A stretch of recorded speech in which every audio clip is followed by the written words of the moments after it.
2013.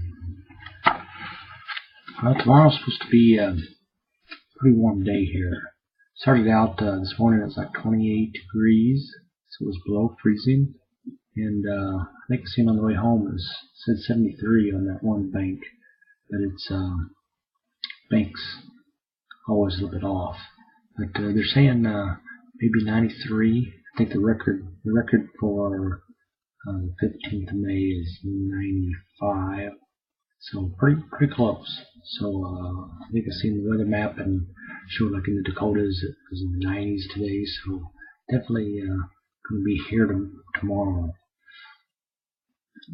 Other than that, pretty good day. Kept busy, driving around all over the place.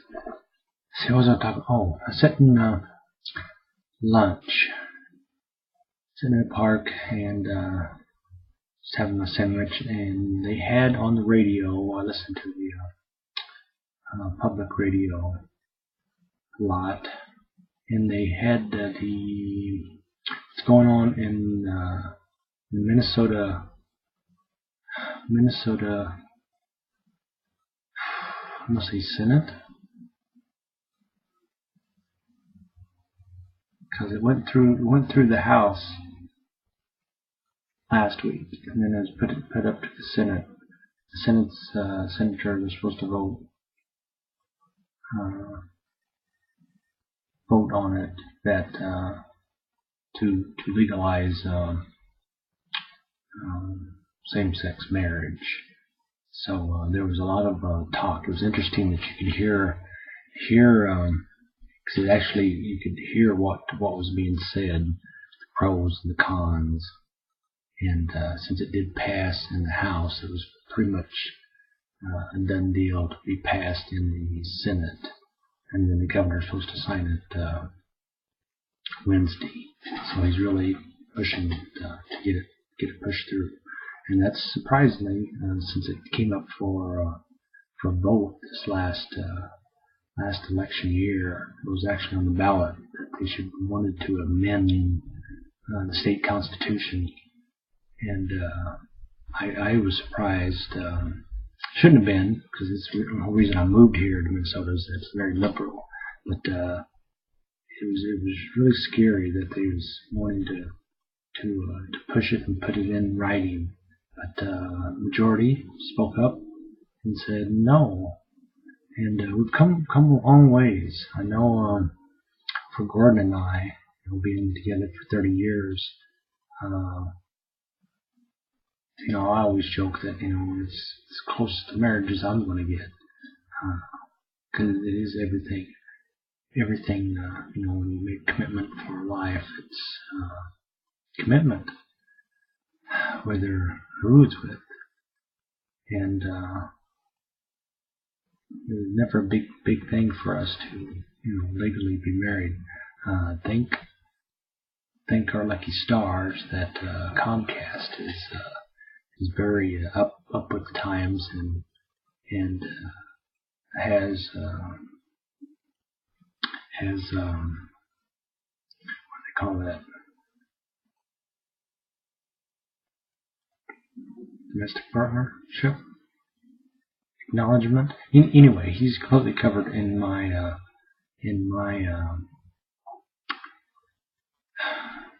under my coverage. He's considered my spouse. So all my benefits will go to him.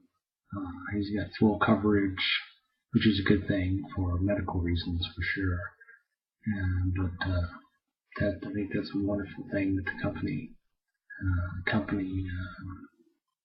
is one of the few, or one of the many. I won't say one of the many that do that. There's a lot of them that don't. But after many years of working for a company that had no benefits, to get benefits and then for him to be covered is really remarkable. But it was interesting to hear, like I said, the pros and the cons, and more or less the way it was, the way I understood more about it now is that it's more of a civil. They wanted to put civil in front of wedding or marriage. So it's a civil marriage. So every time marriage is written into that, there's civil in front of it because it's a civil ceremony. It's between that we have equal rights as well as any other one. You get married because there's a lot of places that you can just go down to the courthouse and get married right in the courthouse. But if you go to a church, then that's religious ceremony, and they really wanted you to understand is that there's a difference there. If you want to have the civil ceremony legally, bound yourself together, so your documents, your papers, and everything is governed under those rules and regulations. But then if you want to have a religious ceremony, then you have that option as well. There's some churches that don't provide that, but there's been ones that have opened up and have accepted and do.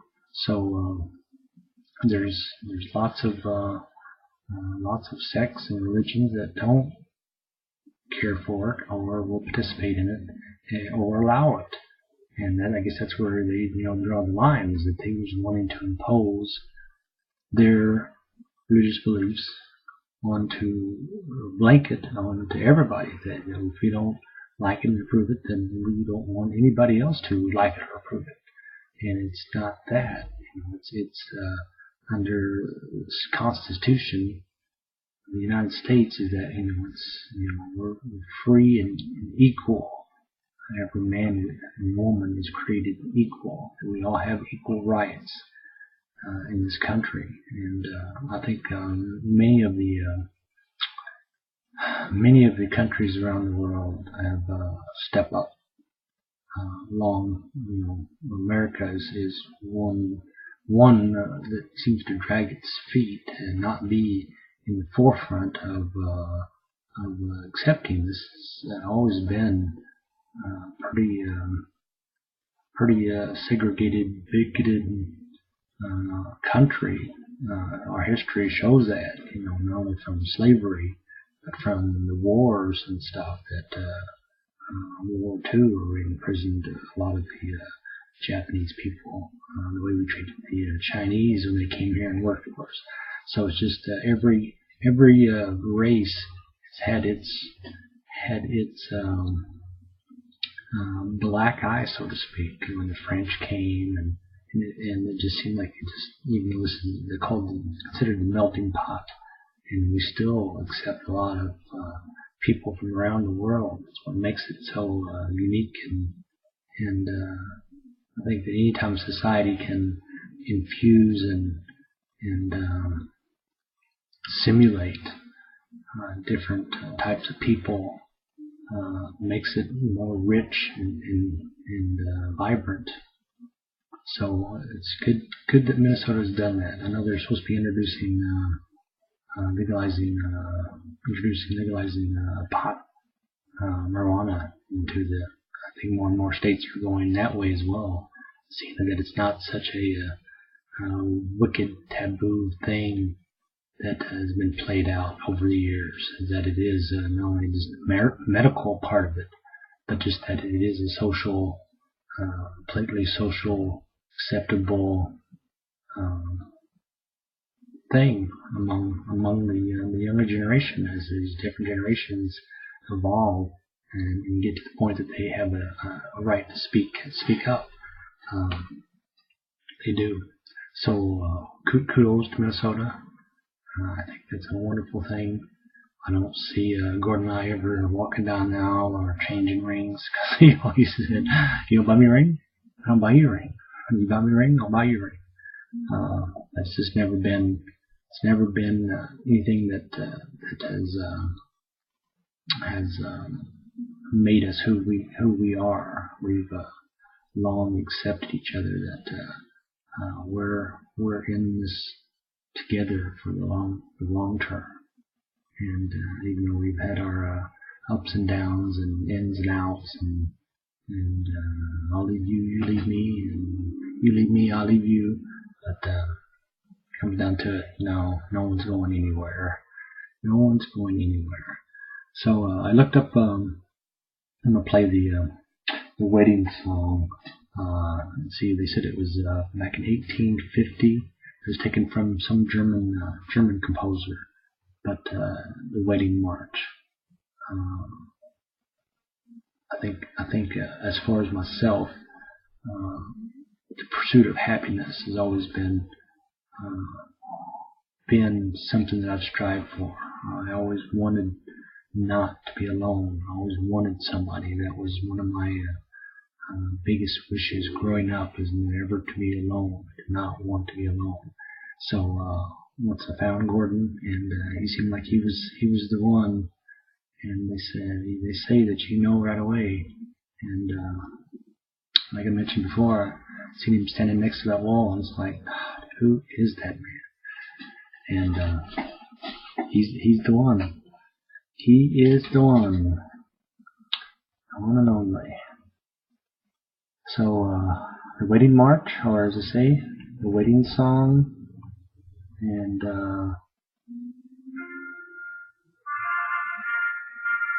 that's it.